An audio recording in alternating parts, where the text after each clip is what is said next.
This is Good Morning Indiana, working for you. Good morning, I'm Lauren Casey. The time right now is 4:27 here on our Tuesday. Let's first start with a few stories and our #1 trending things before we get into the show this morning. Starting off here with the latest COVID numbers in the state of Indiana. Yesterday, we got the update around the lunch hour, as we normally do from the state health department. We can tell you there have been 19 new deaths in the Hoosiers state. That means more than 1,000 Hoosiers have died from the coronavirus since this pandemic began. Overall, we have more than 500 new cases reported yesterday, and that means more than 20,000 people have tested positive so far. An update for you on hospital beds as well. ICU beds, we still have 45% of those available across the state, and around 80% of our ventilators are still available in the state of Indiana. So, of course, we'll keep you updated on the latest cases and the hospital preparedness this morning. We do want to take a look at our forecast right now. Todd Clausen is standing by with what we can expect today, and we know right now, Todd, it's pretty wet outside and it's cooler. We felt the change even late yesterday evening. Yeah, you know, and these temperatures are just going to continue to drop off here, Lauren, throughout the day. So we've already hit our highs for the day today. We're in the 50s right now. Much of the afternoon is going to be spent in the 40s. So it's going to get even colder, and you see all the rain moving through on Storm Team 6 radar currently. And there's some pretty good heavier bands of shower activity out there right now. So throughout the day today, it's going to be a wet day. It's going to be a chilly day, and there's going to be a cool breeze as well, as we will be dealing with some wind gusts kicking up to about 25 miles per hour. So if you do have to venture out, dress warm and also have that rain gear handy. All right, Todd, thank you so much. Let's take a look at some other stories we're following for you today. We know several malls across the state of Indiana, 5 Simon malls in Indiana, are now back in business. Our Rafael Sanchez went inside the Greenwood Park Mall yesterday, and he tells us things are not back to normal by any means. There's a number of safety measures now put in place. We have areas closed, like you see the play area there. The food court is closed. They have social distancing measures in place, and everyone must wear a mask inside of the malls. So he'll give us another look today and see what you can expect if you are planning to head out to go shopping in the next coming weeks. Another story we have for you today is in our hiring Hoosiers. I talked to a couple in Westfield that just opened a business over the weekend. It's an entertainment and mini golf place. The mini golf area is now open to families with safety precautions in place, and they are hiring right now. So if you're maybe out of a job and you're looking for one up in Hamilton County, we'll tell you more about how you can connect with them. And if you're a family looking to get outside when the weather gets nice, we'll tell you what kind of safety measures they put in place here at Birdie's. We'll have that plus news, weather, and traffic coming up on Good Morning Indiana. This is Good Morning Indiana, working for you. We're citizens, and we were left out because we're being punished for who we chose to fall in love with. Central Indiana families denied stimulus checks. We'll tell you why and what's being done to address it. Plus, we've sent every pay stub that we can think of to send them. We have sent that to them. Well, many Hoosiers are still waiting for their unemployment benefits. We're working to find out what common error message could be delaying their payment. But before we get to those top stories today, I want to thank you for joining us here on Good Morning Indiana on your Tuesday, May 5th. I'm Lauren Casey. Todd Clausen is joining me today from his home. And Todd, it is already a busy morning on the radar. What can folks expect out there? You know, the radar is going to stay active here throughout the day, Lauren. No severe weather. That's the good news. We're avoiding some of the stronger storms just down to our south, but we are dealing with some wet conditions here this morning. A heavier band of rain just made its way through the metro area, but still pushing into Carmel, Fishers right now, Noblesville over towards Greenfield and down towards the Shelbyville area. And then as we slide down to the south, you'll notice the showers become a little more scattered, but we're also picking up a few lightning strikes right here in the corner of your screen just to the northwest of the Bedford area, and the real heavy thunderstorm activity is actually right along the Ohio River down towards Evansville. So this first band of steady rainfall moves through, but there's plenty more rain off to our west that we're going to be dealing with throughout the course of the day today. We're in the 50s right now for the most part. These temperatures will continue to fall as we go forward throughout the day. So we've already hit our highs for the day today. As we transition into the afternoon hours, we are looking at temperatures that'll eventually fall back down into the mid-40s. It's still wet, so make sure you dress appropriately if you're going to be out and about for the rainfall and also, Lauren, these chilly temperatures. All right, Todd, thank you so much. Let's take a look right now at traffic. This is in the downtown area, I-65, a view here near Washington Street. You can see the wet roads that Todd was talking about this morning. You'll have to deal with those for your morning commute. Plus, we still have the closure of I-70 in the downtown area over to the east side in both directions. You can see the flashing arrow board and the orange barrels set up. Those will continue to be set up until lanes reopen, and we'll keep you updated. The eastbound lanes set to reopen middle of May. So for now, you'll still need to avoid I-70 there from downtown over to 465 on the east side. Let's take it down to Johnson County this morning. I-65, a view here near Main Street. Traffic is quiet, but you can see the wet roads we have down there as well. Use caution as you're heading out. It is 4:32. Let's get you caught up on the very latest information right now surrounding the COVID-19 outbreak and how it's impacting Hoosier families just like yours. The state reporting 19 new coronavirus deaths. Health officials say 1,151 Hoosiers have died from COVID-19. There are also 583 newly confirmed cases of the coronavirus. That means 20,507 people have been diagnosed with COVID-19 since the pandemic began. This morning, health officials say nearly 45% of intensive care unit beds are still available at Indiana hospitals. 80% of our ventilators are also available. Well, Call 6 Investigates has uncovered hundreds of thousands of American citizens here in Indiana are getting stiffed on stimulus checks. For couples with children, that can mean thousands of dollars in their pockets. Our Kara Kenny talked with families who say that they're being penalized because of who they married. Jeanette Sanchez is an American citizen living in Noblesville. She's married to an undocumented immigrant. The couple and their 6 children make up what's called a mixed status family. Indiana is home to hundreds of thousands of mixed status families like the Sanchez's that will not get a stimulus check. The CARES Act says even if you have a valid Social Security number, if a member of your family files taxes with an individual taxpayer identification number, no one in the family, not even children, will get a stimulus check, even if most of the family is American citizens. Honestly, it kind of hit me hard. We weren't fair warned. We kept checking the page again and again, like everybody else. Just waiting to see when we would be able to get it. The only exception are military mixed status families. Ironic, Jeanette says, because her father died while on active duty. He'd be completely disappointed with this country. 17 years serving for this country, and to see his daughter and his grandchildren not being helped. Call 6 Investigates held a Zoom call with other Central Indiana women who are also American citizens not getting stimulus checks because of their partner's immigration status. It is just heartbreaking to hear that. I just feel like we're very discriminated against because of who we decided to marry, who we decided to have our children with, and it is very heartbreaking. We're not fighting for the undocumented persons.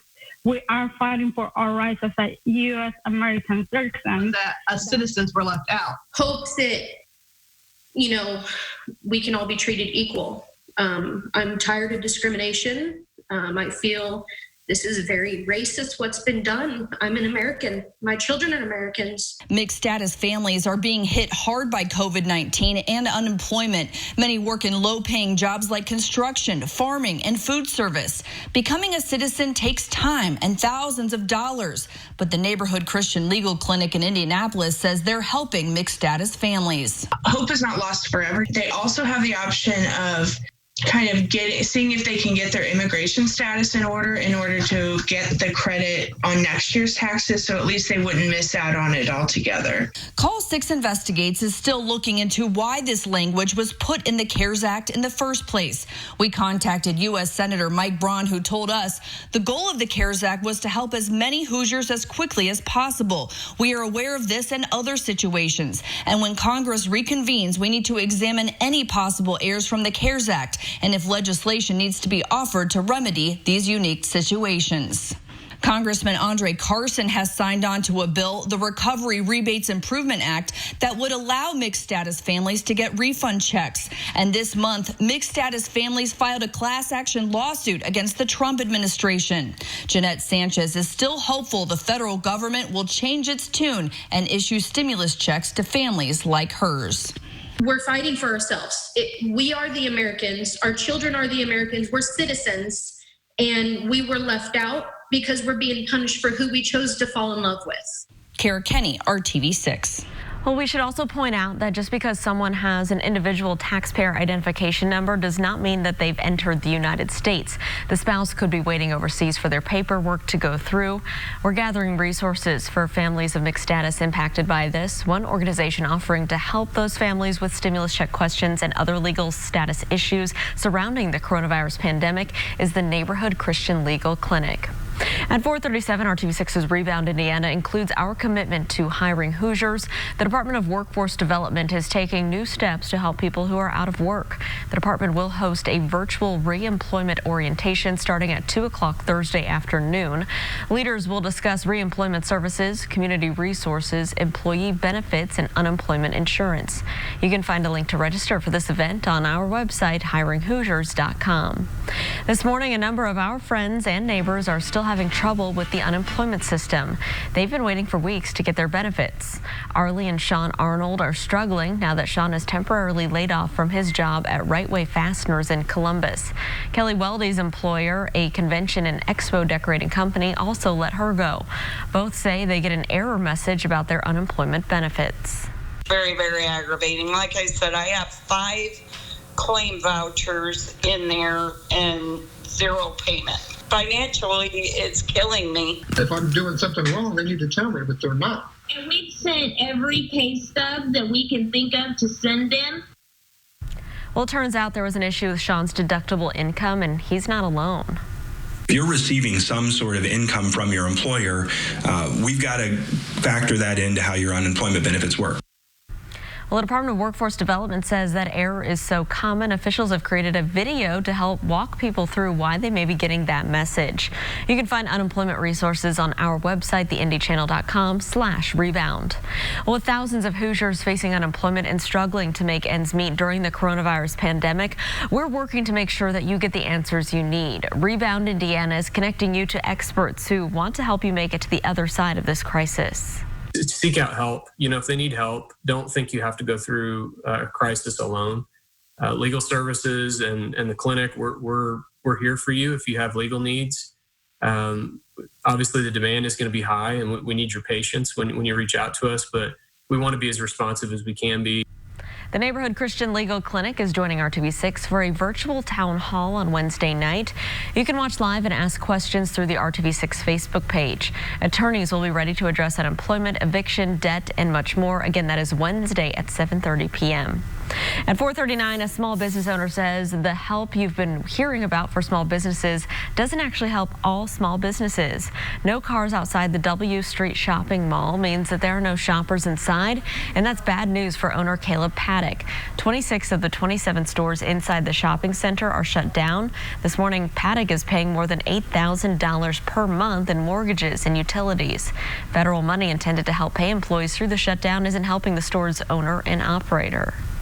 All of the loans are based on the income that you made or declared last year, and our business didn't declare any last year, so I wasn't eligible for any of the loans. Now Paddock is left hoping the community will return and support the business owners inside his shopping center when the stay-at-home order is lifted.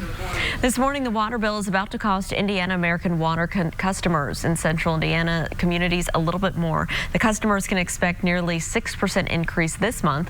The latest rate hike is on top of a 2% increase last July. The Indiana American Water president says the additional revenue will pay for the $542 million in infrastructure improvements. You can read more about the rate increase right now by going to the RTV6 app. Despite the COVID-19 pandemic, there's still Hoosier companies looking for employees. Coming up in Hiring Hoosiers, our job feed, and we're taking a look at who's hiring. Todd. And we're dealing with rain making its way through central Indiana here this morning, and these showers are actually pretty strong along the Ohio River with some thunderstorms. Thankfully, that stays to our south. We'll just deal with the chilly rain as temperatures continue to fall throughout the day. We'll talk all about it coming up in your Storm Team 6 forecast. The time now is 4:41. We're back in just a couple minutes. Hoosiers, only on RTV6. Well, this morning, Indiana State Police are investigating the death of an inmate at a Sullivan County facility.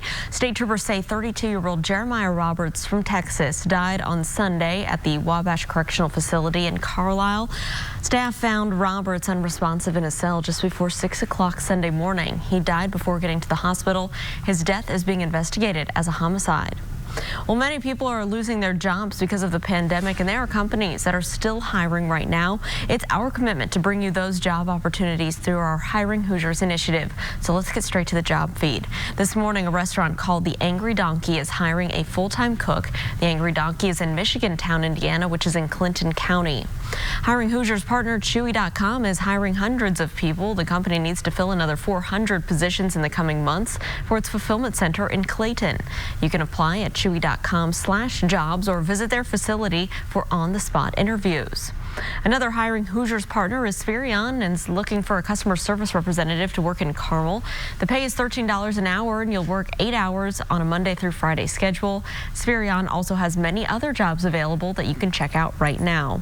Most of these jobs came from our Hiring Hoosiers job board. There you can view the entire board on our website, hiringhoosiers.com.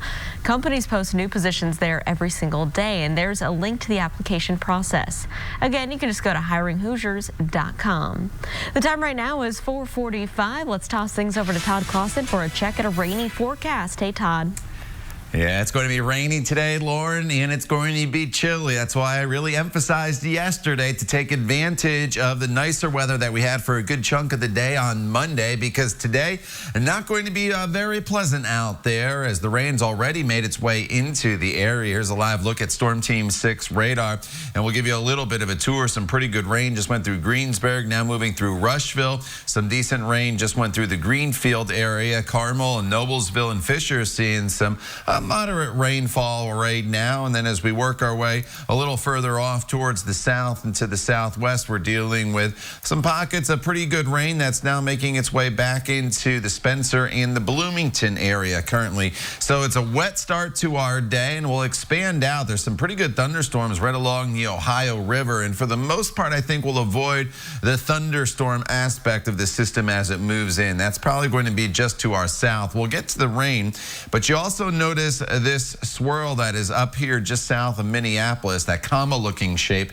That is the actual area of low pressure, and this area of low pressure that is going to have to make its way through the area during the course of today. So this is really just the first wave of rain that we are going to be dealing with, and it's going to be a chilly rain because as that area of low pressure comes in, it's going to bring some colder air in as well. We've already hit our highs for the day today, and we'll spend much of the afternoon with temperatures just in the 40s. We will see some breaks in the rain. It's not a completely steady rainfall throughout the entire day, but we're always going to have that damp feel, and there's always going to be the threat of showers making their way through the area. And then eventually, as we work our way in to tomorrow afternoon, that's when we finally start to dry out. As you see, we're in the 40s and 50s right now, but look what happens with our temperature trend here throughout the day. We'll be in the mid-40s by mid-afternoon. The wind's going to kick up as well, and it's just not going to be a very pleasant day. There's no way to sugarcoat it. And then as we work our way into the day tomorrow, could be a lingering shower in the morning with temperatures that will be in the 40s, but we should get back into the sunshine later on this afternoon, and with that sunshine, temperatures eventually climb back up into the 60s, or close to 60 degrees at least. But then as we work our way into Thursday, that's the next best day in our 7-day. It's a little bit warmer. It is going to be dry before more spotty showers move in on Friday. And then Mother's Day weekend, chilly in the mornings with temperatures in the 30s, anywhere from 55 to 60 degrees for highs. Over the weekend, Lauren, and on Mother's Day itself, there could be a few spotty showers, but at this point, it doesn't look to be any heavy rainfall making its way into the area. All right, Todd, thank you so much. We're taking a look at traffic right now. We have those wet roads out there. And this is a look at I-465 near I-69. On the northeast side, traffic already picking up at this early hour. No delays there to slow you down, though. Everything's traveling up to speed. So let's take you across the Circle City, I-465 near Kentucky Avenue. This is on the southwest side of town. Traffic moving eastbound and westbound on 465 is traveling up to speed. We'll keep you updated if there are any crashes or delays to slow you down this morning. The time now, 4:49. A new website is making it easier for people to get mental health issues get help for mental health issues that is brought on by the coronavirus. The Pandemic Crisis Services Coalition created this site. It says that until now there hasn't been a comprehensible searchable database for mental health services. Users can search the site by location, types of service, how they want to be contacted. The creators say so far the most searched topics include anxiety, substance abuse, and depression. Today is Worldwide Giving Tuesday. Just ahead this morning, how one IndyCar driver is leading the pack when it comes to helping Riley Hospital for Children. Plus, they're back in business. What you can expect when you go back into a Simon Mall. I'm Rafael Sanchez. That story coming up at 6 a.m. when I join Lauren and Todd on Good Morning Indiana. They're working for you. it is 4:53 on your Tuesday, and here's a live look right now at traffic to our southeast. This is in Beech Grove, I-465 and Emerson Avenue. Wet roads out there for your Tuesday, and traffic in this spot is traveling up to speed. Riley Hospital for Children helps thousands of sick kids here in the Hoosier State every year, and chances are you know a Riley kid. So that includes IndyCar driver Tony Kanaan. This morning, sports director Dave First shows us how Tony and his wife Lauren are helping Riley race towards a successful new fund. Yes, it's May, but the racing season is on hold. Far more important things, though, are happening today, all day long. Raising money for Riley Relief Fund, none other than Tony and Lauren Kanaan. I understand it's one last thing that you guys want to do. It's hear us asking for something. But what Riley is doing right now, you have no idea how many families they're helping that actually got affected by the COVID-19. Parents that lost their jobs and they have their kids in the hospital, and the Riley Fund is even helping them personally. I could be at the racetrack. I'm not. We could have our show. We're not. You're not. So we're going to raise some money. Up early in the morning, going to midnight. We just want to make sure Riley is on the radar of people who are willing to help and are willing to give. For parents out there, kind of like us, if you can imagine, having a reason to need Riley means you have a child who is compromised in some way, like from before, regardless of how long you've been there or if you just got there today, your life is upended for that reason alone already. And you guys personally have been involved with Riley for a number of years now, a couple of years, right? Max came to the picture. Our son needed it. And I can't get tired of saying I've never met a kid that actually asks to go to the hospital like he does. His experience there was so good, and it was so great, and he had to have surgery. We have great partners that actually going to match the first $10,000. They're going to double. Triple. That one's triple. Here we go. There you go.